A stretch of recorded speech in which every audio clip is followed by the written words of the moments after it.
Okay. We're going with this. Excellent. Scooch in a little bit. Scooch on over.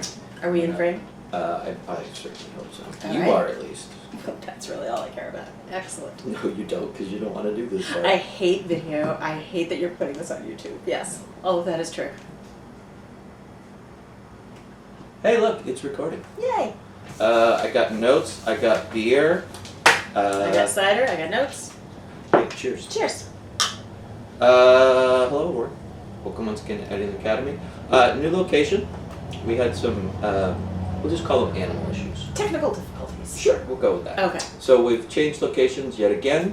Well, actually, this is only the second time we've changed because we Right. started here. then we moved- Upstairs. Yeah, and then we moved to your place. Moved to Not my that place. you guys care about this in any way, shape, or form. But hey, Laura, what is the year and what are the movies that we're Well, talking first about? we should probably say this is Editing the Academy. Oh yeah. I did. I said. Did listen, I did the little wave. Oh, okay. All right. You know what we haven't done in a very long time The then? clap. Yes. Okay. Want to do it? Yes. Go.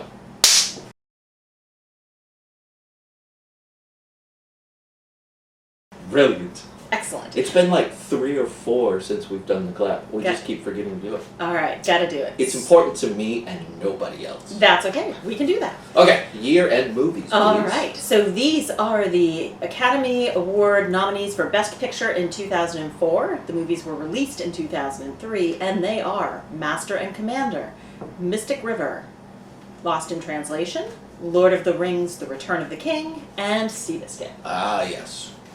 Okay, as we do, I'm going to read off some other films, and of Okay. course including these. You're going to tell me which made the top 5, and I'll give you a small hint. One is a bit odd, and I would not have guessed it. Okay. Other notables that year, Old Boy, which has been recently remade. It's a South Korean... Old Boy? I've never even heard of it. Yeah, it's a classic South Korean mystery Cool. noir thing. It's really good. Okay. Cold Mountain, which you would mention. Yep. Big Fish. Mm-hmm. The Italian Job. Okay. Finding Nemo. Yep. Matrix Reloaded. Okay. Bruce Almighty. American Splendor. Anger Management. Mhm. Monster. How to Lose a Guy in 10 Days. Charlie's Angels Full Throttle. The Station Agent. Peter Dinklage's I film. love that movie. Yeah, it's really good. Excuse me. Daredevil. The really bad remake of it. But it brought us Ben and Jennifer yes. 2.0. Yes. Kill Bill Volume 1, and then the second X-Men movie, X2. Okay. Out of those, what were the top 5? All right, so first of all, I'm going to say Lord of the Rings: Return of the King. Yes, that was number 2. All right. I'm going to guess no others on this list, so I'm going to go to Finding Nemo, Yes, that was number 1. The Matrix, Yep, that was number 3. Anger Management. Nope, but a good guess. You're on the right track with that, but All not right. that one. Charlie's Angel, Nope. and X2. No. Oh, crap. Okay. So, Pirates of the Caribbean. Okay. The first one, Curse of the Black Pearl. Everybody went and saw that movie. Yep. I didn't even Hardly remember that on the list. Darn it. Anybody saw Master and Commander. Yeah. Which is sad. But it did make its money back. It made more It money did. than you think it did. Yeah, it caused. Well, we'll get to it. Okay. And then Bruce Almighty was the 5th one. Oh, I did not expect that at all. Yeah, Okay. neither did I. All right. Interesting. Was that the Steve Carell one? Nope, or that was was that the one. the That was the one before. Adam? Who was in that? Adam Sandler? No. Who was in? Jim Carrey. Jim Carrey. Okay. And All right. Morgan Freeman playing God. I believe. Okay. I do remember that part. Excuse me, I'm dying. Please don't. All right, I go alphabetical, so I have Lord of the Rings technically first. Let's do it. Lord of the Rings: The Return of the King. Directed by Peter Jackson from a screenplay he wrote with Fran Walsh, his wife, and Philippa Boyens. It's based on the 1955 novel Return of the King from J.R.R. Tolkien, and it is the sequel and conclusion to the Lord of the Rings trilogy. It includes most of the same characters that we've seen before: Elijah Wood, Ian McKellen, Liv Tyler, Viggo Mortensen, Sean Astin, Kate Blanchett, John Rhys Davies, Bernard Hill, Billy Boyd, Dominic Monaghan, Elena Bloom, Hugo Weaving, Miranda Otto, David Wenham, Carl Urban, John Noble, Andy Serkis, Ian Holm, and Sean Bean. It was nominated for everything but 2, and that just amuses me. Best Picture, Best Director, Adapted Screenplay, Art Direction, Costume Design, Film Editing, Makeup, Original Score, Original Song, Sound Mixing, Visual Effects. It won everything it was nominated for. I challenge that it was nominated for everything but 2. I think it was nominated for everything but 4 because it was nominated for any of the acting awards. Oh, no, you're right. You're right. You are correct. The big ones it was not nominated for cinematography. Oh, so more technical ones. Yeah, sorry. Okay, Yeah, the actors, absolutely nobody Yeah. was nominated. We'll get to it, but it's honestly a pity to me that Sean Astin was not nominated. It Great. really is. And some other technical category. Oh, okay. Best sound, like best overall sound or something, Okay. which Master and Commander won. Go with some facts and the one-liner, please. All right, the one-liner from IMDb is, Gandalf and Aragorn lead the world of men against Sauron's army to draw his gaze from Frodo and Sam as they approach Mount Doom with the One Ring. I think that's pretty succinct and accurate. To do it in one sentence like that, to encapsulate everything, that's pretty good. There's a skill there in doing that one. There is, and I think they did a nice job. Yeah. So the fun facts are, you mentioned one already, that it won all 11 Academy Awards it was nominated for. That is the only picture to date, before and since, that has ever won everything it was nominated for. And it is tied with Ben-Hur and Titanic for the most Academy Award wins. Oh, okay. There are a couple movies that have had more nominations, but those 3 movies have had the most wins at 11. And then I was going to go to Sean Astin, which was at the end scene. A lot of folks know that it's him and his wife and 2 children, and the daughter that he picks up is Sean Astin's daughter in real life in that last scene. But I didn't know that the child being held by the actress playing his wife, that was her child as well. Okay. So you hear about his, but you didn't hear about hers. So I thought it was that's kind of cool. nice. All right. I think a lot of the wins for this, I'll just be straight up out of the gate, is because of the 2 prior films, not necessarily this film. They marketed it that way. They marketed it as the culmination of this event. I think, and we'll get into the specifics of it, but I think that this film won a lot more than it actually should have. If when you start going down into the categories and the things that it was actually up against. This movie, rightly so much of this movie is just heartbreaking. Yes. Because it's the end of the trilogy, you're coming to the conclusion, you need all of these heartbreaking moments to give you the satisfactory ending that it gives you. Mm-hmm. But let's talk endings, per se. I was just going to say. So let's talk about the end first and then go backwards. Okay. Because the film ends, and there's a clear ending point of the film. Everybody wins, we're triumphant.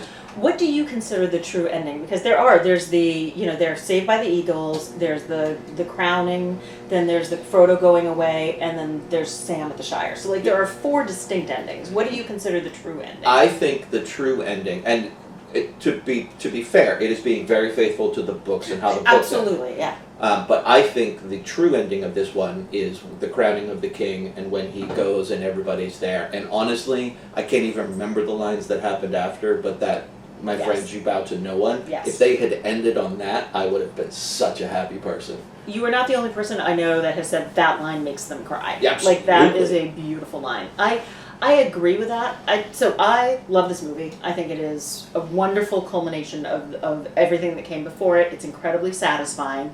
To me, it is 45 minutes too long. Okay. It is just a lot of it. Did you watch the theatrical or the theatrical? Okay. I know that there's a longer version, but of the theatrical, I think it's a little bit too long.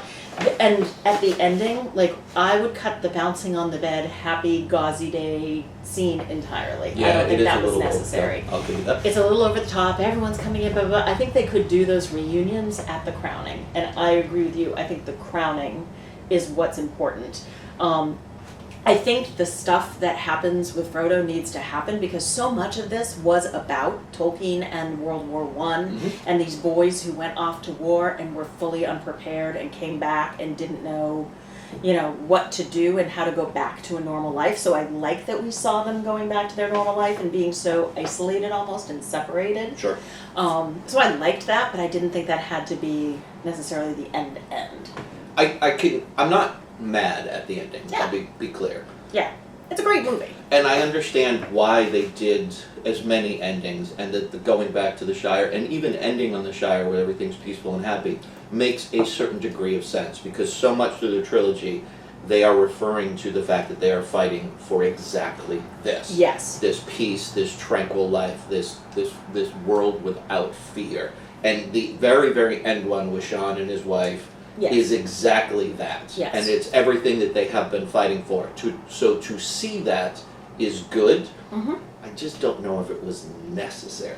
I agree. And also, I feel like we should say, at least the way I'm approaching this is I'm nitpicking right now. Yeah, absolutely. This is a great movie, and I'm nitpicking the ending. I do think it could have been tied up a little bit more with a bow. But yeah, I love Sean Astin at the end. I love the piece at the end, but the end of the movie and the quest is kind of that moment when he is kinged. He is crowned. We are not playing checkers here. I was talking to Cole on Friday about this in particular, and was making the case that I made on each of these movies, that Sean Astin deserves in each one to be nominated for an Academy Award. Yes. 100%. He is the best actor in all of these, up against amazing talent. He Yep. holds his own, and he is strong, and he is essentially really the heart of the entire film. Yes. He does, however, do a lot of speechifying. He does. Tolkien does the speechifying that he has to then make Absolutely. happen, so it's not his fault, but he does. And, you know, some people have criticized that his performance is a little bit on the whiny side. Mm-hmm. I don't disagree with that, but I don't agree with it. Yeah. His performance and what he needs to say are the things that root and make this story a great story. These are things that need to be said. Yes, they are, like, you and I both being writers, when you read these speeches, you're like, okay, this is a lot of show, don't tell. Red line, red line. Red line, yes. But they are good and necessary for the story to have as much meaning and as impact as it does. Otherwise, it's just like a bunch of people go on a quest and there's a bunch of cool battles. Like, Yeah. those really do ground it and make, I think, the story better. So I understand where people come from, I just don't agree with them. Yep, I totally agree with that. And I agree with your praise for Sean Astin. I think his performance is entirely underappreciated. Yeah. Mm-hmm. There are beautiful moments throughout this entire thing. Some are, you know, a little heavy-handed, but not so much when, like, the Nazgul, the king or whatever, the leader of the Nazgul is like, don't you know who I am? I cannot be killed by a man. And she whips off and like, but I am no man. Like, it works, but it is just a little heavy-handed, Yeah. but it totally works. Some of the moments, though, particularly in the editing, like the scene where Mary is singing and the caretaker of Minas Tirith is sitting there eating, and at the same time they're cutting between his singing, his eating, and the march on Gilead Yep. that they know is absolutely 100% doomed. Yep. And at one point, like, and it was totally accidental, but you can tell why they kept it in. He bites into a tomato and it drips Yeah. down, and it's just like the symbolism of the blood about what's going to happen. Like, it's just perfectly done in all the pacing and editing. And I don't think it was accidental, because many times you can see the red or the wine dripping down is, you know, meaning to be blood. So yeah, no, I totally agree with that. I think they did a beautiful job in this. And one of the things I loved about Fellowship of the Ring, we got a little bit more of the band getting back together here. Yeah. You know, we had larger groups of our friends getting together and doing really important things, which I loved. I think it did a really nice job of pacing between the big moments and the smaller moments. Yes. I did want to ask you what your thoughts are about the beginning, because I hate Gollum. I don't like any of the time we spend with Gollum, and we have to spend a lot of time with him. We do. And I understand, and that moves the story forward.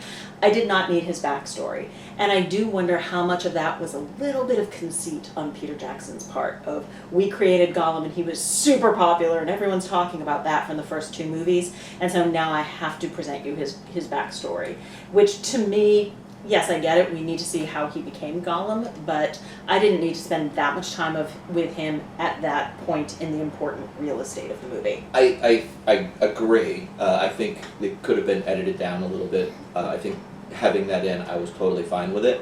But I also think it's a nod to the actor because this Yes. entire time you never see the actor's face, and for a couple minutes you get to actually see his face. So I think that was also part of it. Is like, yeah, we'll show this. It's not necessary, but I want people to see you. But that's what I mean by a conceit. It's Yeah. more about the film production than the story of Yeah, the film. I agree. So I didn't love that. The lighting of the pyres I thought was gorgeous. Yeah. Because I do not know of that scene. Maybe you do. Like, what was true, stunning New Zealand, cinematography, and what was CGI? I honestly It was don't seamless for me. know. Yeah. I mean, clearly there was a lot of CGI, but it was so well done that I don't know. Yeah, and the way that they follow it, so you're seeing the different angles of the landscape, like we see one pyre being lit from this angle, and then in the distance you see that same pyre, and then a new one being lit. So you get to follow that trajectory all the way through. Again, beautifully done. Amazing. Let's talk about the battle for a second. Okay. Because I do want to contrast it with the Battle of Helm's Deep. Okay. I think the best battle in the entire trilogy is the Battle of Helm's Deep. I agree with that. And the reason I think that is because that is such a singularly focused battle. This one is big, and necessarily so for the story. It has to be big. You have to have all of these different sections. And they do a great job of weaving you in throughout the battle for sure. But being so big and in such a larger scope, something does get lost at certain points, and I've seen this, 10 or 12 times now. At certain points you're like, okay, I get it, move on. You know what I mean? Yeah, like, no, I do. It is so big, and for a first-time watcher, I think it's totally fine, but upon rewatches, it doesn't hold up as well as seeing it for the very first time. Because you know what's going to happen, you're not as caught up in it as you would be for the first time. Yeah, nope, I totally agree with that. I do love, though, of the battles where they have the land of the dead. Or the way they use those creatures, people, whatever. It certainly is CGI, obviously, but it is also as realistic as you can make a city of the dead. Yeah. And I really liked that incorporation into it. It does bring up the question. You have this entire epic battle go on, and once they show up, the battle's over very quickly. Oh, good God, yes. Why couldn't they have gotten there a little sooner? Just an hour and a half earlier would have saved so many A couple of lives. people might have lived. Exactly, yeah. Yeah, you don't know what you don't know. There are some great lines in this. One of my favorite lines, which is one of my favorite, it's not one of the big ones that everybody else knows, but it's my favorite in the entire trilogy, is go now and die whatever seems best to you. I don't know where that was. So when the caretaker is dousing himself with oil, and he releases Mary from his service, that's when he says, "Now go and die the best." And that is such a well-crafted line. I liked that character beautifully too. Delivered. Yeah, the caretaker was nasty incarnate, but also, they had some depth to him. Yeah. Did you ever watch Fringe, the TV show? Oh yeah. Walter. Yep. I love the actor. One of the other things that, again, we've talked about this in each of the movies thus far, but Peter's ability to have just these beautiful contrasts in scenes as far as color and depth. Think about, when Frodo is in Mount Doom, and it's all the close-up shots on him when he's kind of, going a little crazy. Yeah. It's very golden. Yes. He's very golden. The surrounding area is very golden. It's all very golden. But then very quickly it goes to dark. When they're outside, it's dark. Again, you have this beautiful battle that is in the daylight, that is big and sunny and glorious, but starts out overcast and gray and changes through the battle. It How gets much of brighter. that is practical effects, and how much of that is CGI? I mean, it's amazing either way, but how much? I don't know. Is which? I honestly don't know the answer to that. I don't know if it was just simply enhanced, which probably it was.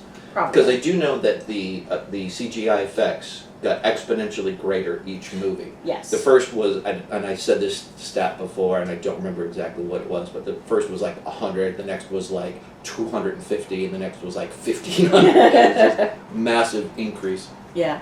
I will say one of the CGI effects that I did not like, and that I think has set us up for bad Marvel action, is Legolas riding the elephant. Oh yeah. Or climbing the elephant, and it's just all I can see is every bad Marvel action sequence. I think is bred from that moment. Each of the movies has one of those over the top Legolas is a badass. Yes. Scenes, and and this one I actually remember from watching it way back in the day. And they're fine. Like it's a quick humorous moment because all it does is set up the joke of it still only counts as one, Which is amazing. Yeah, which yes, is great. I love those two characters.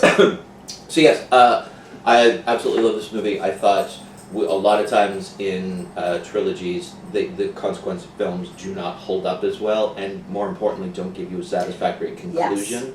This did, and it helped that it was already a written story that they could adapt. They were not just making it up. Yep. But it was able to succeed in 1, 2, and 3 way beyond anybody's expectations. Well, and you compare that with, and I know we've had this conversation, the Hobbit trilogy. Yeah. Which is, these are 3 separate books with 3 separate stories, although it sets up an epic story line of its own.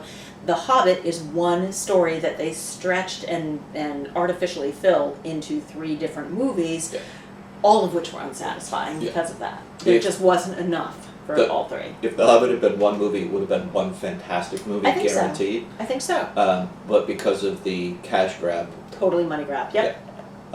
it just didn't work. Anyway, Yep. so Agree. I love this one. Anything else on this? Good movie. Yeah. All right. Let's move on to a completely different film. You think? Lost in Translation. Written and directed by Sofia Coppola, her debut. Stars Bill Murray, Scarlett Johansson, Giovanna Ribisi, and Anna Faris, although the latter 2 are definitely minor characters. It was nominated for Best Picture, Best Director, Best Actor, Best Original Screenplay, and it did win for Screenplay. Again, that's the Academy going, good on you, girl. Good job. Keep starting. Yeah, keep going at it. Yes. Go with some facts. So the logline is, a fading movie star falls for a lonely young woman in Tokyo. I think that is way oversimplified. It is way oversimplified. It's really It's hard to capture it in one sentence. Yeah, it's hard to capture this movie, period. Yes. But anyway, we'll get to that. So this movie was actually started by, it came into Coppola's mind when she was doing the PR for her first movie, The Virgin Suicides, and was on the Was that her first PR. movie? I think it was. Who Okay. directed? I think so. Okay. Hello, internet research. She was doing a lot of PR for it in Tokyo. So a lot of these events were the sensibility that so she much got. sense, yeah. And she also said that she ran into a lot of her own lost in translation moments. So for instance, she was using a lot of locals for the filming. They started a location scene in a restaurant, and they were about 15-20 minutes late, and the restaurateur shut them down and shut everything down, felt disrespected that they had booked a time and they were 20 minutes late, and nope, we're not going to do that. And the location manager quit because that was not the way things were done in Japan. Wow. Whereas Hollywood, I'm sure 15-20 minutes isn't even a blip. That's still on time. Yeah. So again, a little lost in translation and very, very different culture. That's interesting to me. Okay, and you're right. I misspoke when I said this was her first. I think it was Virgin Suicides. No, yeah. you're absolutely 100% correct. Now that you mention it, I totally spaced it. This movie, to me, is kind of hard to classify and not necessarily hard to talk about. But this film is both simple and incredibly complex at the exact same time. I absolutely agree. And not a lot of films can pull that off. Yeah. So first off, major kudos for her. Because when you think about this film, there's very little that happens. Yes. Everything is between the 2 of them. The small nuances, the conversation, the little things that happen are what actually make this story and progress it. There's nothing big, and it's such a beautiful story in its micro moments that constantly propel it through. That's it. It's just really a series of little vignettes, because we've seen a couple of small movies that have been nominated for Best Picture that we talk about, like slip of the movies, or just they don't have a lot of plot. And this definitely does not have a lot of plot, but it has so many rich, deep moments that happen in it. So I will say up front, this particular movie is not my thing. Sure. I like something to have a little bit more plot, a little more propulsion than this particular one, but it had such beautiful moments, and definitely want to talk about the pros and cons of it. Before we dive too deep, there's a scene, and I only caught it this time. This is like the 3rd time I've seen this. When they go to the hospital because she injured her ankle, and she's in talking with the doctor, and they're having their language issues, and he's sitting outside and he's talking to some Japanese person. Yep. There's two ladies behind him Oh yeah, yeah. who are cracking up the entire time, and they're trying not to because they know they're on camera, so they're constantly putting their hands in front of their faces. And once you see it, you cannot unsee it. I did see that, and I assumed that that Bill Murray was improvising with the guy, and these were just extras that were cracking up and couldn't help themselves. That's what I assumed. Oh my god, it made me giggle so much because once you see them trying not to, and you know those moments where you're trying hard not to laugh, and that just makes you laugh harder. Once you start to giggle, you just cannot stop. I just love that scene, and it has nothing to do with the movie. It's just a scene in the movie. One thing this movie gets really right, and this is going to sound really smarmy, and I don't mean it to, Okay. but there is hotel bar culture. Yeah, oh yeah. Like, you know, we've talked about this, so we both traveled a lot for work, you know, I will go down to the bar, have a drink, or have a meal, or something like that. I love to meet people from all kinds of different walks of life. Yep. You know, watch and see what's going on. It's great people watching, but there's an amazing just hotel bar culture that I think they captured incredibly well. It's just, these are these two people that both started giggling over the singer the first time they made their connection. And then they start chatting, and, you know, I really liked that it captured that.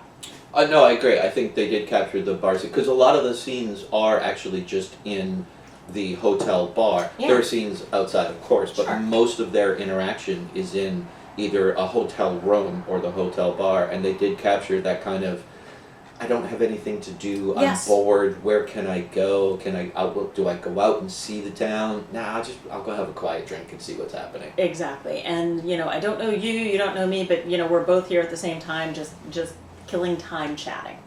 Both are very passive people. He, I think, a little bit more is wanting to step out of that passivity and embrace life, and I think that's probably being portrayed just due to his age, not his celebrity, but the fact that he's older and does know a little bit more about how the world works. Kind of, I don't mean that exactly that way, but I think he's just more willing to take the initiative and be like, let's go do something, and she more follows along that. I found exactly the opposite. Really? Because it was, she first invited him out of the hotel. I'm meeting my friends, do you want to join us? Right. So I thought most of the, or even when he was sleeping with the hotel singer, she came down and said, hey, do you want to go to lunch? I thought she was initiating all of their activities together, and she was the one taking the lead of, let's see the town, let's do these things. No, you're probably right. I think he was more passive, like he's in a midlife crisis of just, you know, his wife sends him 17 burgundy rug samples and says, you know, I like the burgundy one, what do you think? And he was just very much kind of hanging out in the hotel room until he met her. No, I guess more what I was seeing, rather than seeing her be the one to initiate, is when they are together, he is more of the one who is the more flamboyant of the two, I guess. He's a little bit more over the top. He's more Bill Murray. Yeah. Which, you know, he's Bill Murray, so of course. He was the least Bill Murray that he's ever been, though, in this. I thought his performance was amazing. I thought the movie belonged to him. Yeah.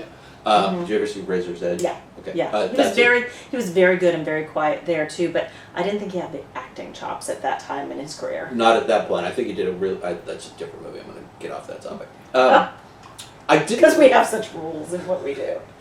I didn't like the fact that I don't know, something about it kind of broke my heart a little bit, and maybe it was supposed to, but I didn't like the fact that they showed him having sex with the singer, that he was cheating. Okay. I didn't like that. And I don't know if it was why it was necessary to show that to me. I got the sense he habitually cheated when he was in Japan, because remember the masseuse that they sent up to his room?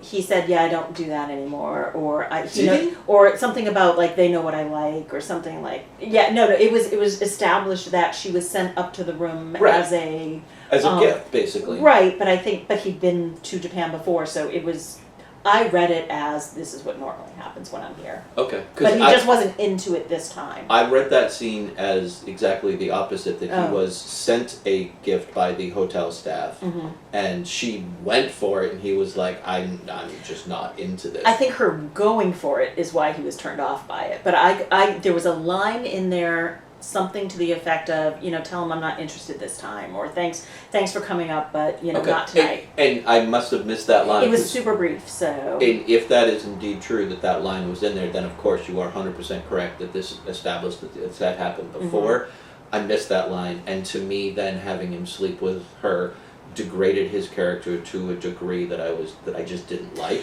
Yeah. But if he has been doing this for a while, then okay. And I don't know if that's a directorial thing or a viewership thing where I was not clear. Does that make sense? It absolutely makes sense. And I don't know that I read it correctly, but I saw that as, I'm not interested this time because honestly, you are a little over the top lady. Yeah. But, on another day, at another time, I might be. Overall, the exploration of loneliness that this movie Yes. goes through, I think is beautifully handled. Like, she knows just when to push it a little, just enough, and when to actually set it and show it and not even talk about it. Like, the differences and the different scenes all have a slightly different angle on the loneliness. And that's, I think, the strength of the film, is that it is not one singular view on loneliness. It is loneliness from all sorts of different angles in all sorts of different situations. Yep. And I think that's the absolute strength of what she was able to do. Because, again, nothing really happens in this movie. No. It's just two people finding each other and in their own loneliness kind of exploring and trying to step out of it. Neither succeed. Right. Which I think is important as well. Which is important, and they never cross that line into romance, Correct. which I think is incredibly important too, because that to me made him a more stand-up character than, like I'm sleeping with this other woman because it's not that important, whereas if I were to be sleeping with Scarlett Johansson, it would cheapen this relationship with her. So I kind of like that. Back to the loneliness or the isolation, Tokyo is the perfect location for that, because it is so bright and so frenetic, and you're just awake and just assaulted by visual stimulation all the time, and yet the language and the lack of understanding sets up so much isolation. Yeah. I loved Tokyo as the setting of this movie. I myself have never been. Have you? Yeah. Okay. No. But you do definitely get a sense of the city and how, if you are not someone who is that kind of person, that this would not be the city for you. Yeah. Yep. Exactly. Last thing I want to talk about, obviously you can talk about anything else, but the opening shot.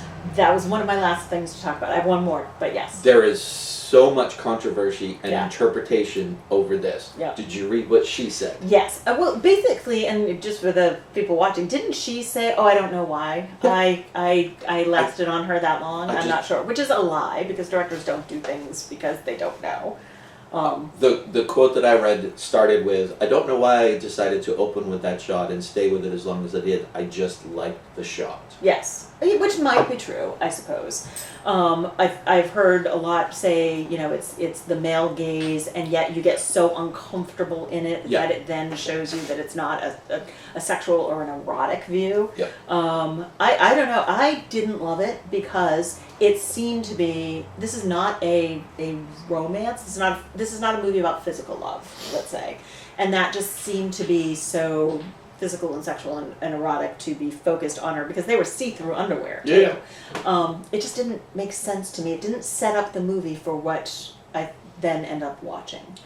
The only thing that made sense to me, and I agree with everything you're saying, but for a lot of subsequent scenes, you do see her either in those same panties or something similar. Yeah. She's, particularly when her husband is there, she walks around a lot just in that kind of attire. She's very casual about her body. So I think that those subsequent scenes, in my estimation, take away any sort of sexuality of it and physicality of it. Okay. Because this is just, and you're just seeing this person, you don't know who this person is. And for a long time, you think it's just a still until she moves a little bit. Yes. Yep.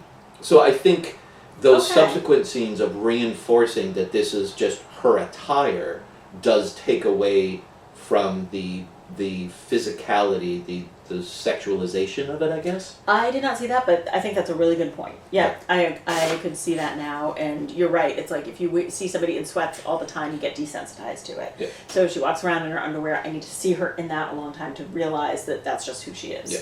So, I like that. All right. That was my interpretation. I think that's a good one. That's one of the things that I do like about this movie and these kind of movies is that we both can watch the same movie but have a different experience of it. Yeah. And I think that that's a testament to the movie itself, that it is open enough. It is still tight enough as a movie, but it is still open enough that you can kind of walk away with whatever you brought to it in the first place. Yes. And I like that. I think that's good. Yep. Nope. I totally agree.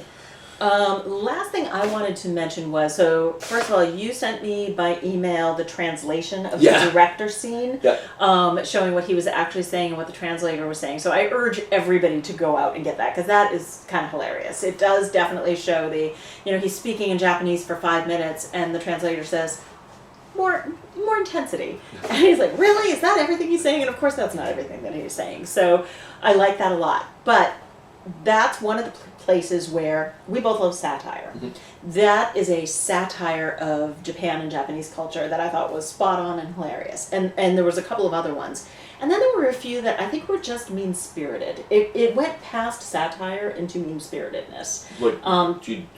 So like a difference for me was, like, what I thought was funny was when he went on that talk show of the Japanese host who was over the top, very caricaturish. That's a real Japanese talk show. Like, sure. I've seen stuff like that. So like that, his discomfort in that environment was very funny. The masseuse scene I thought was really over the top, kind of gross. I thought it went on a little bit too long, and I thought you could certainly make the point of somebody coming up to the room and being given as a gift, so to speak, and be turned away without a lot of, they don't understand what she's saying because she's saying it with an L instead of an R, and that kind of language. It was mean-spirited more than satire for me. And I'm all about satire, and I got it when it happened, but just a few things were just not necessary and not funny. It didn't move the story along. No, I agree, and I got a little uncomfortable during that scene because it did become more of like poking fun at. To me, it almost sounded like making fun of someone's lisp. Yes, exactly. And that's never fun. Yeah. And just like, why? Yeah. There was just no reason for it. So where are you on? Clearly, never consummated this relationship. Were they, romantic in the romantic sense? I don't think so. And what did he whisper to her at the end? I have no idea what he whispered. I know it's much debated. I don't think I looked, but I did not see where he said anything or she said anything. Neither of them have ever said. So anything else is just speculation. Okay. I loved that they did not get together. I did not see it as a romantic love. I saw it as two lost souls who kind of helped each other for a little bit and connected. They connected. They had multiple moments. Those moments enhanced their experience of life overall. It was not necessary to turn that into physical. Two people can actually have that. I mean, sometimes it does, of course. But in this case, I don't think it was necessary to bring that in, and I'm with you. I'm glad it didn't. Yeah, nor was it even This is a romance of the day moment for me. Yeah, exactly. It's been called a romantic melancholy. Oh, yeah. Instead of a romantic comedy. That makes sense. I like that. But yes, a brilliant movie. I think they will be studying it for years to come. Not something I loved or need to revisit, but totally appreciate it. Yeah. Alrighty. Okay, I'm going to take a quick pause. Okay. Alright. Shall we move on to Master and Commander? Let's do it. Okay. Master and Commander. I've realized I have certain go-to words in this podcast. Okay. One is okay, and the other is alright. I say those all the time. They're like ticks. Do I flick you? Stop it. Thank you. That was it again. Master and Commander. Co-written, produced, and directed by Peter Weir. Stars Russell Crowe, Paul Bettany, James D'Arcy, Edward Woodall, Chris Larkin, Robert Pugh, Max Bennett. Was nominated for a ton of stuff as well. Best Picture, Director, Art Direction, Cinematography, Costume Design, Film Editing, Makeup, Sound Editing, Sound Mixing, Visual Effects. These are the two categories, technical categories, that it won because The King was not. Oh, okay. All right. So those So, are the two that, It won it was not nominated. cinematography and it won sound editing. All right, go with some facts. All right. And Oh, and I have not said, but none of these movies are on the AFI list. really? None of them. Yeah. So Lord of the Rings Fellowship of the Ring is on the Yeah. AFI list. The other two are not. Wow, that with these movies, that one. This is the first time I'm actually surprised that movies did not make it onto the list. And we've talked about it before. I'm thinking of ditching the AFI. We got to look into something else. There you go. So the logline is, during the Napoleonic Wars, a brash British captain pushes his ship and crew to their limits in pursuit of a formidable French war vessel around South America. And can I just say, brash British captain and formidable French are not easy things to say. Not liking the alliteration I there? am very much not, which I think that's the story. Sure. So this is based on the stories of Paul Aubrey. There are actually 20 novels in the series, and this movie melds the events of 3 of them together. I haven't heard that yet. Yeah, and I've read a couple of them, and they're actually good little fun action novels. Crowe and Bettany both learned to play the violin and the cello for the movie, and Crowe personally purchased a vintage appropriate violin that later sold for $100,000 because the budget was going to have a replica. Wow. And he wanted the real thing. And he was making all the money. At that Well, point. how many of the best pictures in the last 4 years have starred him? Yeah, I mean, yeah. I think we're in Russell Crowe territory here. Yep. And he has very famously come out and said that this movie would not have been made without his being at his stardom level at that point. I think that's true. And it was never said with arrogance. It was Yeah. just like, I wanted to make this movie, Mhm. and I knew that it would not happen if I didn't attach myself to it. Yep, exactly. You did the fact, sorry. Yep, I did. I have another fact, Okay. if you want. I was going to talk about it when we talk about the movie itself, but it's a good setup to... So famously, no women are in this film. Yes. Except for, some of the native women at the beginning of it. Although, women feature heavily in the book series. Really? So that's the interesting part, is it's not that women don't make sense in this particular adventure story, but you have lots of movies that have the adventure story and the women at home and what's going on that cause to have some more character depth. Yeah. And so it's very interesting because in the book series, his wife and the doctor's girlfriend are very, very heavily involved in that series and play a very large part of it. Okay. So they chose to keep it just to the action story. And I mean no disrespect, of course, but I think that makes sense for this movie. I think it does too. I think adding, because it's already a long movie, it's Yep. already telling a complex tale, and much of it, not much, but there are portions that could have been shortened already, and adding more to it I think would have made it just a little too weighty. I agree, and I think I enjoy this movie. I think it is a fun time at the movies and a good popcorn romp. And I think that if you add too much else in there, you have some character development. You probably have enough. You probably don't need the women. It clearly set this movie up for a sequel. Yeah, and they wanted to do sequels. And they wanted to do sequels, and they never happened. And I wonder if they would have brought that element in a later movie. You just needed to set up the people and the adventure first. I had read these numbers, that the budget for the film was $150 million, which movies on water are always more expensive Sure. just by their nature of filming on the water.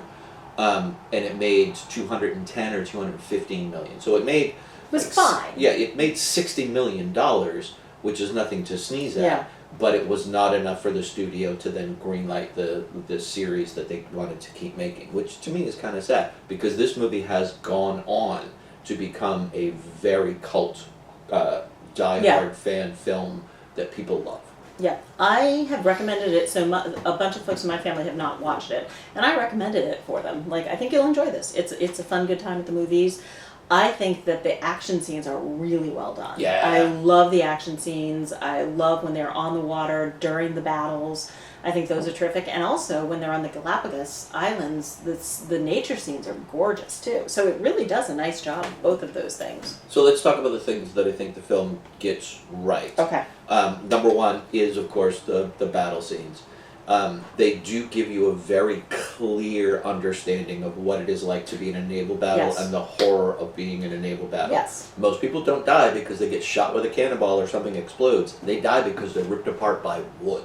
Exactly. And you see that over and over and over again. And then you'd like throw the sawdust on the floor to mop up the blood so I don't slip while I'm trying to like cut your arm off. Yeah. Because you're going to get infection. The other thing that I think is, and this is definitely Peter Weir, is he does a brilliant job of making that boat feel both incredibly claustrophobic Yes. and also very open. And that is hard to do. It is very hard to do. There was one scene where the guy that they thought was the curse had to walk through from one side of the boat to the other side of the boat, and he had to like pass by everyone, not sure whether they were going to physically harm him on the way to the other end of the boat. And then he had a little bit of a panic attack, and I'm like, I would have had a little bit of a panic attack. That was very scary and very the word that you just said. Claustrophobic. That's the word. Very claustrophobic. Excellent cider. And Thank you. I don't mean to harp on it too much, but it is very hard to pull both of those things off. I think one of the things that helped that is that they were filming on big ocean water, so you could do a scene that pulls back and you see a bunch of people in the rigging and on the the decking, and then you see this massive amount of water behind you, so it feels more open than it really is. So definitely capturing on what was around. But that is hard to pull off, like the openness and the claustrophobic in the same movie. Well, that was going to be my question, because clearly a lot of it was filmed on the open ocean, because you could see and the way it was filmed and shot.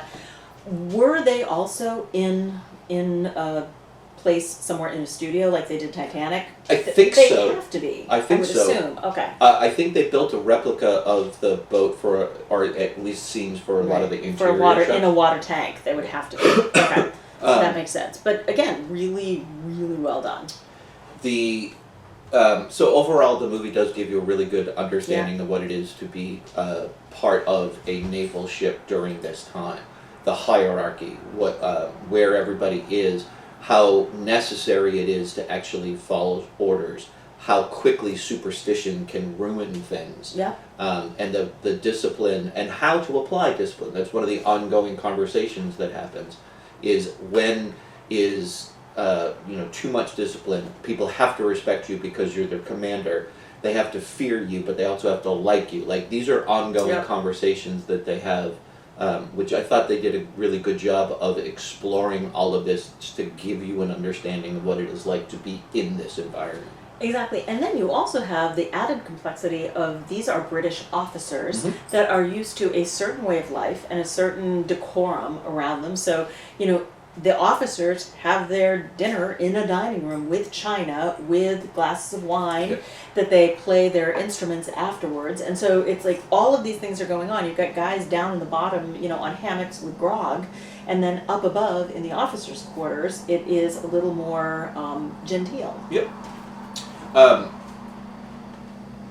I think this movie does age well, and I think this movie does also, it's one of the rarities in movies where it does benefit from repeat watches, because there is so much that is actually happening, and a lot of it very subtly in the conversations of things, that you don't necessarily pick up on the first time.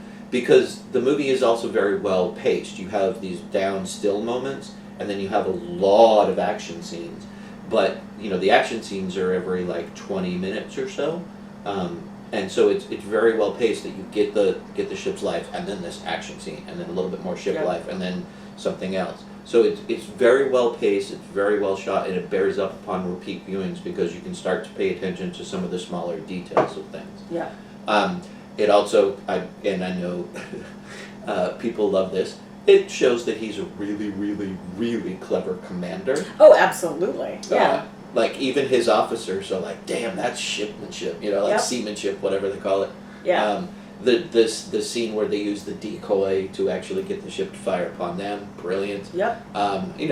It has the benefit of someone having written it first, of course. Yes. To be clever, but... And you also have his hierarchy of importance in his life. Like, you see, if it is between the ship and one sailor, we will have to sacrifice the one sailor. Yeah. If it is between my best friend's desires to go do something and doing what is my honor and duty to go forward, I have to live with my honor and duty. But if it's my best friend's life versus that honor and duty, I'll choose his life. So, like, you get to see his hierarchy of importance. And the conversations the two of them have consistently throughout, you can tell that it is an ongoing debate that they have. Mm-hmm. Like, it's that conversation is never finished from the moment they start it early on in the movie until even at the end. That conversation that they have of what is duty, how do you, what all of the different things that it means to be the leader of men, to be in charge of people, to have discipline, all of these, like, it's a very large ongoing conversation that gets touched upon throughout. And I thought that was handled very well because it's never preachy. They are battling from their own positions and get heated. Yes.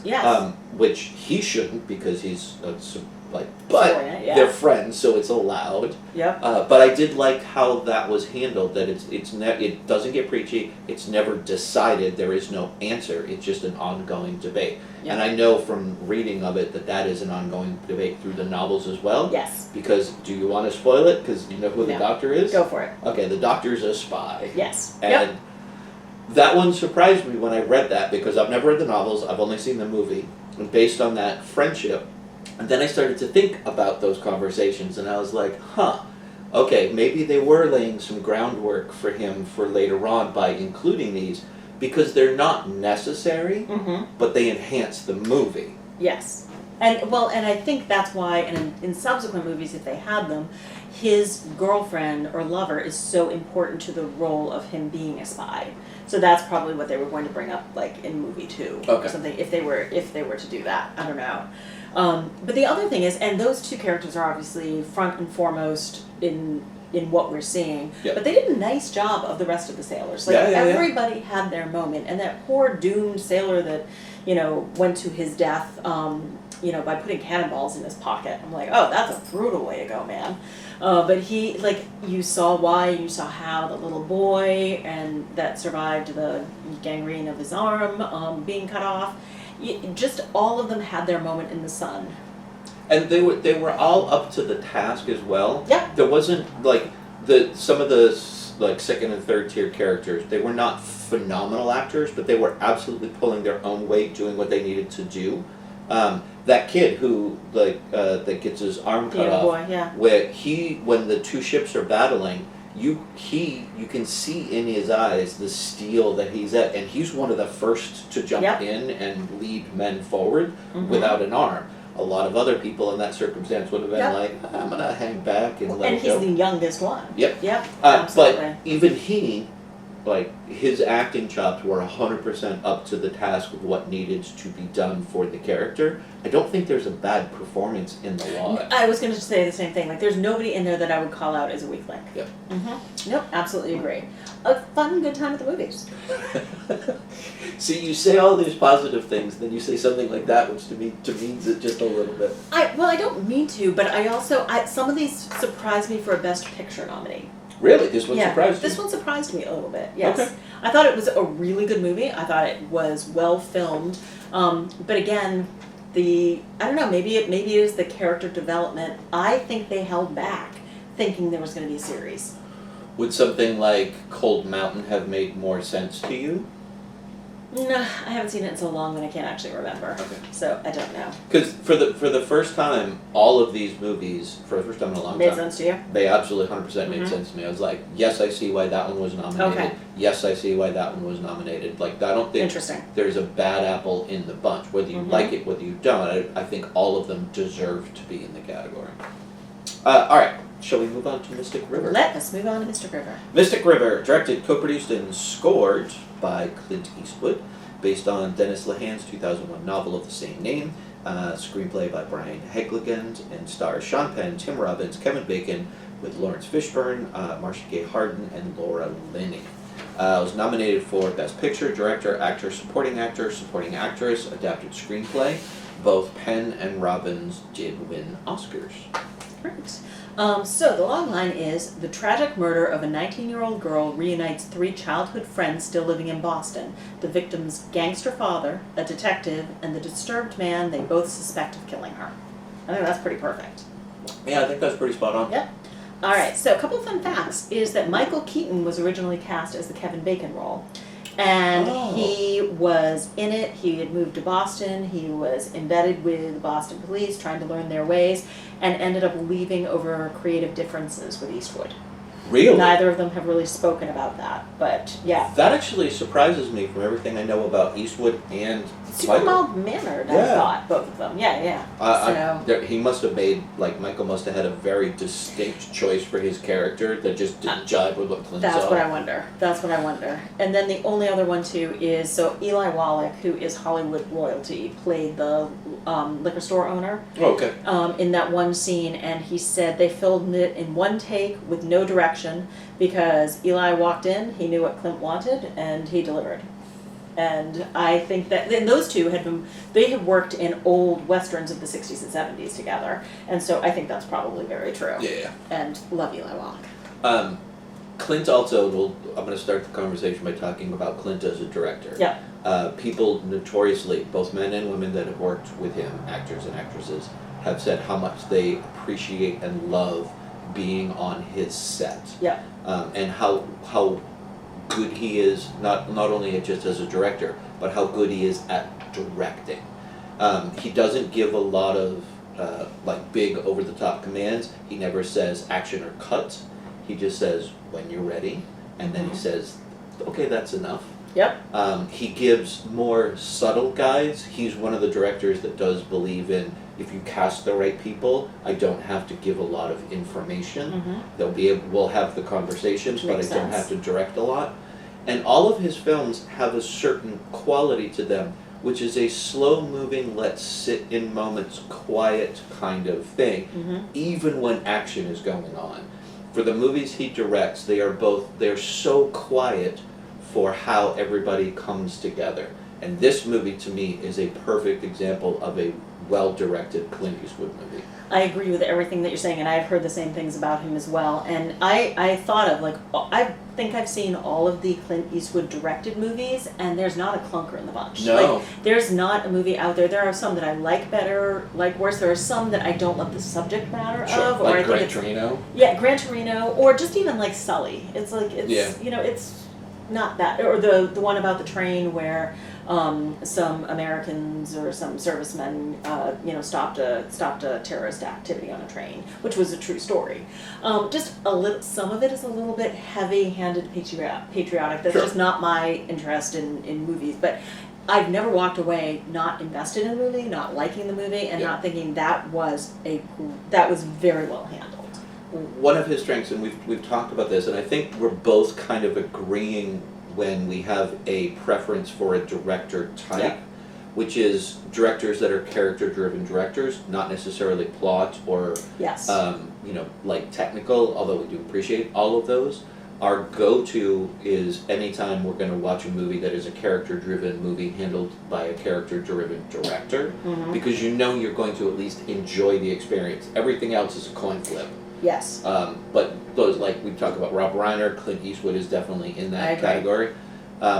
Because the way that he's able to handle things and set things up is everybody gets more than their fair share of moments, but all of those moments make sense to the story.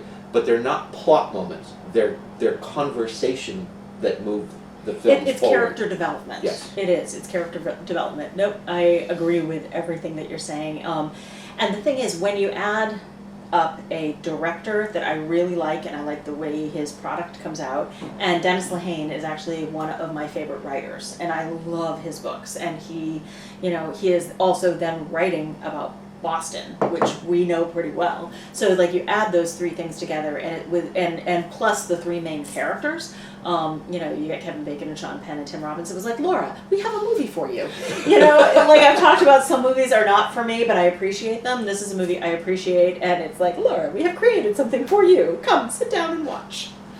All right, so let's talk about some of the specifics of the movie itself, because we've been kind of gushing about the more generalized overall things. The murder of this is just the beginning of the story, which a lot of times is not the case, unless it's a true murder mystery. And this is not a true murder mystery. The murder is just a plot point to then understand the characters and watch all of them interact to eventually get to the whodunit of it. Mm-hmm. But the whodunit really doesn't matter, except it does, of course, when it happens. It matters because of how they respond to it. Yeah. Not because it was this person. Yeah. This is not your classic whodunit of like, oh, I'm going to try to figure out and pay attention to all of the details and see where it is. Don't do that. Yeah. You will lose the point of this movie if that's what you do.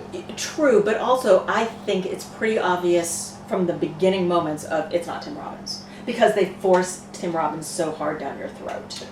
That to me, it was so obviously not Tim Robbins that it was interesting to me how they were going to handle it.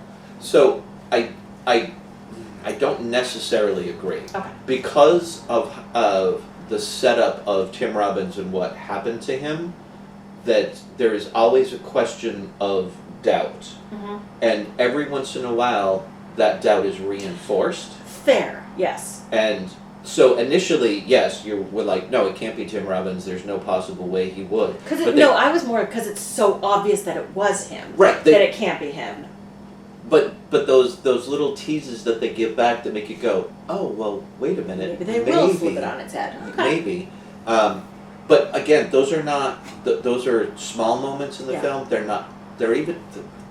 I would almost go so far as to say they're almost even not necessary moments, because it's not about the whodunit until it is about the whodunit. Like, this movie is not leading you down a path to get to a reveal. The story, and then there's a reveal. This is the journey, not the destination. Correct. Yep, I agree with you.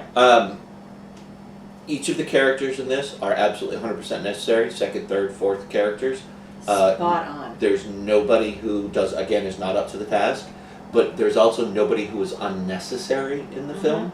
And that's, again, a testament to Clint. It's very rare that he has unnecessary characters in films.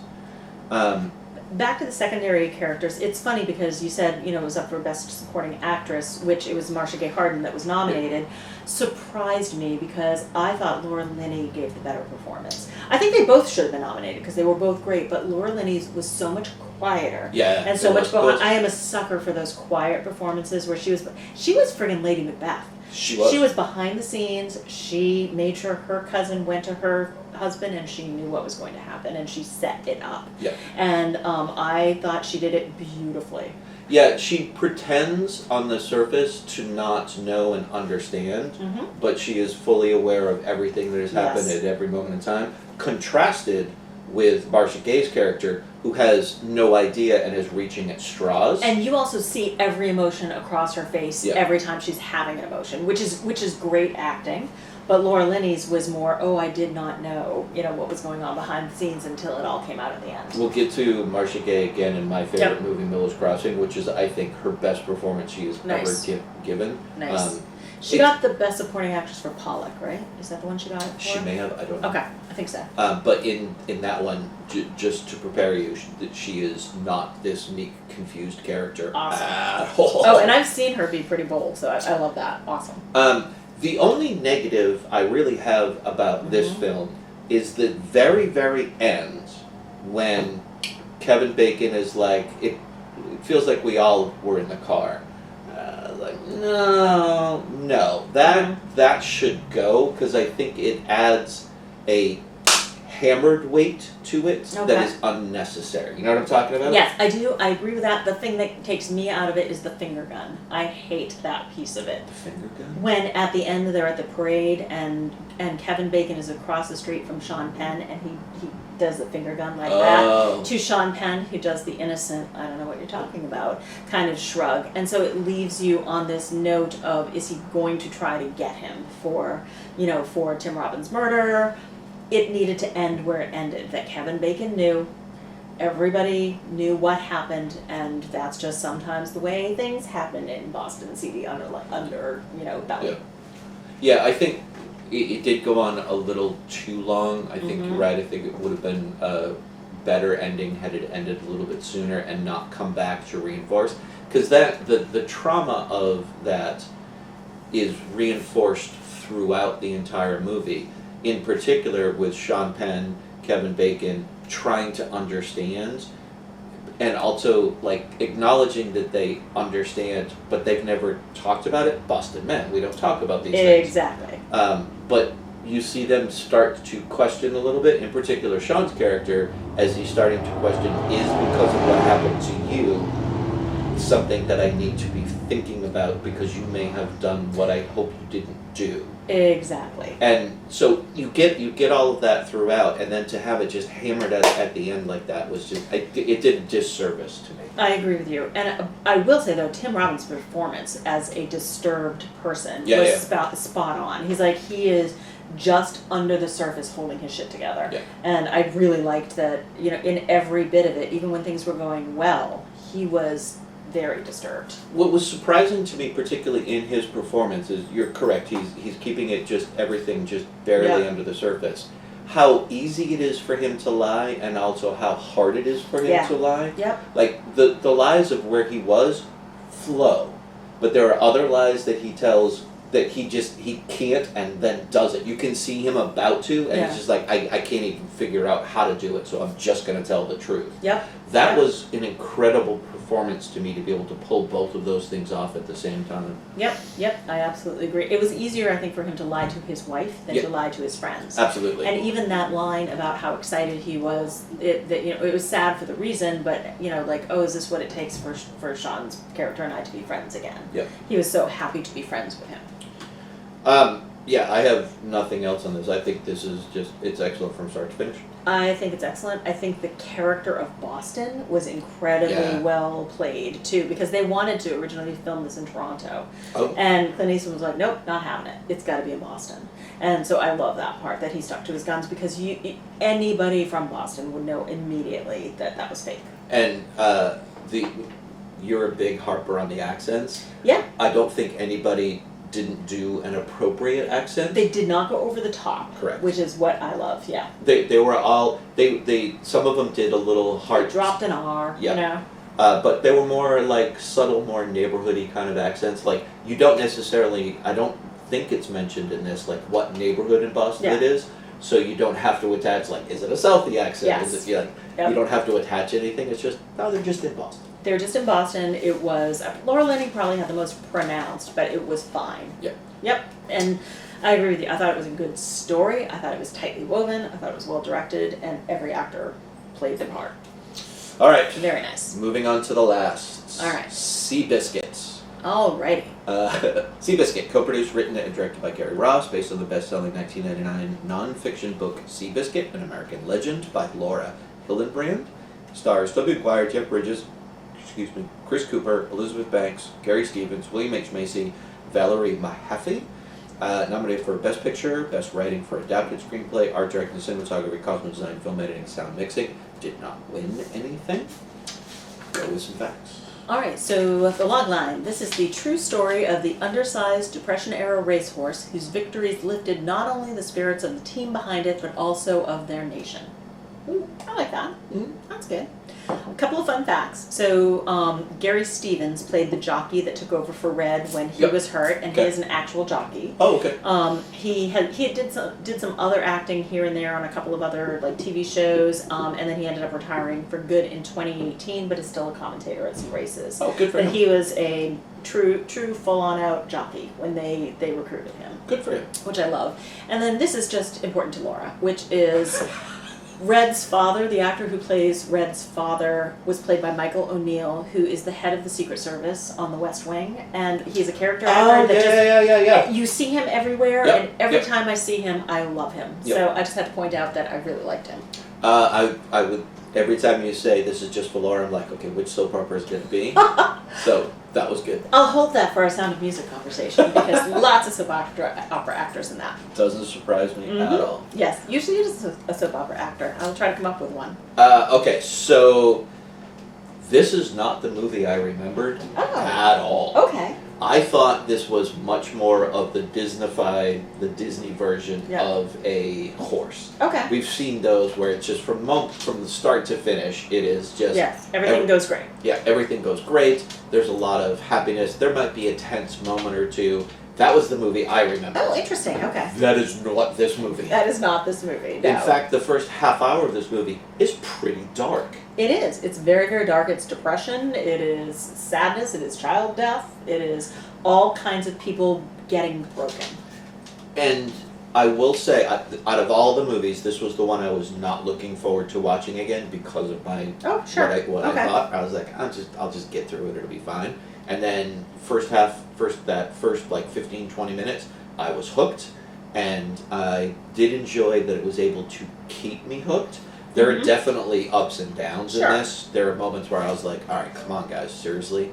But it did keep my engagement, which I did not expect upon a rewatch, again, because it was just not the movie I remembered. I remembered having watched this movie with my folks when it first came out, and this is quite possibly the perfect movie for an adult child to watch with their parents. Like, Okay. it is, there's depth to it, Yep. like you said. It's got a good plot. It's, there's no racy parts for the adult child to get embarrassed by with their parents. And it's got emotional stakes, but they are earned, and it has a happy ending. So I really like that part of it.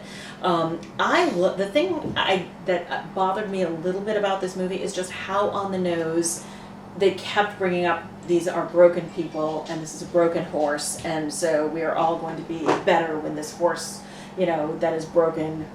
We're just all going to mend each other. Yeah. It was just kind of laid on a little bit thick in places, but I love that it was not an easy path. It was not a Disneyfied path. Yep. It was, he breaks his leg, the horse gets wounded, like all of these other things happen, and it's not sure that it's going to work out well. I agree. There's enough adversity that happens to everybody that is consistently overcome to keep you engaged. Yes. And the adversity is there to keep you engaged. Otherwise, this is a really short, boring story. Of course. There's a couple, like, in that up and down of it, I understand why the line is there. I may have, if I was writing this story, even written the line. I don't know if it's the delivery of it or just the line itself, but when Toby is talking and he yells the line, "He fixed me," I don't buy that. I don't either, and that's kind of exactly what I'm talking about, is like, I was broken and he fixed me, and it just seems a little cheating. I do believe that to be true. That they fixed each other. Yes. Yeah, I it didn't don't need to be believe said. it when he says it. Yes. And Yep. That part just kind of bothered me. I don't think he would have said it. He was not a man who was in touch with his emotions. No, he's so not he an wouldn't have emotional said man, that. unless it's like anger. Well, and that's funny too, because I dissed Tobey Maguire a couple of movies back I was about the gonna bring fact that up. that he was very monotone and very quiet and very understated, and he gives a great performance here, I thought. He accesses all of his emotions. I like to see his anger, and he seemed much more three-dimensional and less monotone. So I was very happy. I was going to mention that exact Yeah. same thing and ask you that question, because this is a different Toby than we've seen before. This is a It very is different still Toby. him. It is still his version of acting. Yeah. But he was able to expand his Yes. range. Yep. Still being himself, but he was able to expand his range to now have little subtle nuances here and there, and at moments just be the straight up anger. And I wonder if that's why either A, he was offered or took the role, because it was Could be. so different than the roles that we had seen him do before. It could very well be. That was just a question I had. I don't know the answer to that question, but Yeah, and then the other folks that he was with, especially Chris Cooper, but Jeff Bridges to a point as well, is just their performances were so quiet and yet sweet. Very understated, very quiet, but I love Chris Cooper in everything, and he was so good, particularly in this. Have you seen The Lonesome Dove? Yep. But his performance in Lonesome Dove, I think, is one of my favorites I haven't ever. seen it in like 25 Oh, years. okay. So. Go back and watch it for the Chris Cooper part. So I do have a question about this one. Alrighty. And I'm glad we do, but we touch frequently on female roles in film, and one, are they just a background character? Are they Yes. necessary? Are they actually given what they need to do? And if they're not, does the actress actually give us more than what we're expecting? How do you feel about Elizabeth in this movie and her character? So, a couple of things. I, first of all, do not think Elizabeth Banks should have been playing a Mexican woman named Marcella. So, I just don't. I think that that was... A blonde wasp shouldn't play a Mexican? I really don't think that she probably should have. That said, I liked the character because I thought she was part of the healing process, that, she was invested, she was involved, she helped to heal Jeff Bridges, and she was part of the gang. So she was not an underlying, oh, I'm just going to stand with my hand on my husband's shoulder in support. Like every scene of all of them together making decisions, all of them in the hospital waiting for Tobey Maguire. Like I thought that she was part of the team. So I liked the character. I love Elizabeth Banks. I love her performances. I didn't think she was the right actress for this role. Okay, that's kind of what I was hoping you would say. Okay, all right, sure. In this, the role I think had a lot of meat to it. There's a lot of screen time that Yes. this person is given, and unfortunately, I just don't think she was the right actress to give it the gravity that it wanted. Yes. She seemed a little bit more passive than the role was asking for. Because she went after this guy. She was like, oh, who's that guy over there? I'm going to make a connection. I'm going to get him up on a horse. I'm going to support his desire to buy horses. Like, she was driving Yep. some of this. And her character is set up to be that. It's the delivery doesn't convince me of that. I agree with you completely. And I really hate to say that, but that was my one of the negatives I had with this was that she did not live up to what the role she was actually given, Yeah. which is the reverse of what we see most of the time. Okay, and again, I know that it's not the right ethnicity, so to speak, but see You if... can take that out of it. But no, but I mean, like, what I mean is, okay, see that role played by Salma Hayek. Oh, yeah. Like, do you see more passion, Yeah. more energy, less passivity? And who am I thinking of? Penelope Cruz. Yes, absolutely. Yeah, and that's because the actors are different and they bring different things outside of even It's just a little more fiery, though. Yeah. Yes. Mm-hmm. I just think Elizabeth was just a little too passive in the delivery of her things. Her character was active. Her character was doing this thing. She was involved in conversations and making decisions, but you didn't feel that. I agree. Yep, I totally agree. Okay, so that was one of my negatives. Another one of my negatives, the voiceover for Yes. Seabiscuit's backstory. I know how much you hate voiceover. I hate voiceover. Unless I love it. I'm not sure that it works in this Yeah. case, and I'm also not sure that it was necessary. It sounded like the first 20 minutes, actually, maybe 15 minutes of the movie sounded like, have I just turned on a PBS documentary Yeah, by mistake? kind of, yeah. And I think it's David McCullough who did the voiceover, who actually does a lot of that stuff. So it did not work for me. It was like a different movie. It worked. It took me out. It worked for the story. I don't know if it worked for the movie. Yes, I agree. Mm-hmm. Okay. I didn't love the voiceover. It did not move the film forward in a way that action couldn't have done so. One of the things I really did like is that first half hour, we'll even stretch it maybe 40 minutes, you have these two very different and distinct storylines that are moving forward that we keep cutting back and forth to, and as you're watching, you're wondering, why are these relevant? Yes. How is this going to actually work? And then they do come together. I think the coming together initially is a little clunky, but once they do, I think the movie finds its feet and is then able to move forward. I would like that to come together quicker because the strength of the movie is when everybody is there going and dealing with the horse to make this horse the best that it could possibly be, and everybody rooting and giving everything to the horse. Everything before that is fine. It sets up a lot, but the length to get there, I think, was a little too long. I agree. Like, I loved when they first got the horse with his little horse friend. Yeah. That was so sweet and adorable, and it took him a while to get there. But yes, I thought, like many of these movies, it was just a tad too long. That's okay. Yeah. So I think this was a good movie. Yeah. I think it's definitely worth a watch. Yes. I think it. Out of all five, this is the only one that I might question of whether it deserved to be nominated. But given the other films that year, Will you be mad if I say it was a good time at the movies? Like, because it's a good time at the movies. well, and let's be clear, a good time at the movies can be a Best Picture. Absolutely. And and I'm not trying to take anything away. Return of the King was a good time at the movies. Yeah. There are just certain movies that are elevated and they can be a little bit better than others. I keep thinking back to our conversation on Towering Inferno. That was such a good time at the movies. That was so much fun. I'm glad it was nominated for Best Picture. I didn't think it should have won, but But that was a movie I was not looking forward to, and boy, did I have a good time with that. Yeah, again, a well-crafted, ridiculous story can Yes. work. Absolutely. Anyway. Yep.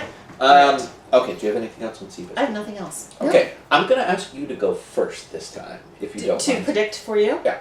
I think that you think that the Academy got it right and awarded it to Return of the King, but Mystic River is a super close second. No. Interesting. Okay, do tell. I think that The Return of the King is the weakest of the three movies. Okay. I don't think it deserved to win. I think it's a phenomenal movie. It is incredibly well crafted. I think it was all of its award, not all of them, many of them were earned, but a lot of those awards were just a nod to everything that had come before. Okay. And because the two previous films had lost out, of the three, Fellowship of the Ring is the only one I think that should have won an Oscar for Best Interesting. Picture. Okay. Even though my favorite is Two The Towers. second one, yeah. And then for me, it honestly becomes a coin flip between Master and Commander and Mystic River. Really? Okay. And just because of the way that I feel about the director and how everything was able to come together, I give it slightly to Master and Commander. Okay, no wonder you're mad at me for saying that it was a good popcorn movie. Okay, I understand that. Isn't that interesting? All right. That movie... I did not see that coming at all. This is the one that has floored me for your Really? for predictions. Yeah. Don't get me wrong, I'm a massive Clint Eastwood fan, Yeah. and it's so incredibly close between the two, but I think everything that Master and Commander did, it just did a little bit better than Mystic River. Oh, Just a interesting. little bit, not a lot, just a little. And All right. I'm going to guess that, and this one's tough for me, this one is a tough This was one. a tough year. I will tell you, this is the closest I have ever been in trying to choose. I'm going to guess that you think the Academy got it right, and if I'm wrong, then you think it should have gone to Mystic River. You are wrong, and it should have gone to Mystic River in my mind. But it was between Return of the King and Mystic River. It was really hard for me to separate Return of the King and the trilogy. And when I did that, I think for me it was Mystic River. Probably the same reason that you're giving it to Master and Commander is it was the complete package as far as I was concerned. It's just every performance, every line of dialogue, every, like the shots of Boston. There was no moment that was wasted in that movie. But I agree. interesting. All right. I know. And A honestly, very interesting year. I didn't know what was going to come out of my mouth until I actually sat down in this chair and started talking about it Okay, out loud. fair. Like I said, it was a coin flip. I didn't Yeah. know which way I was going to go. Yeah. All right. Very nice. Thanks all. Thanks. See ya. Bye.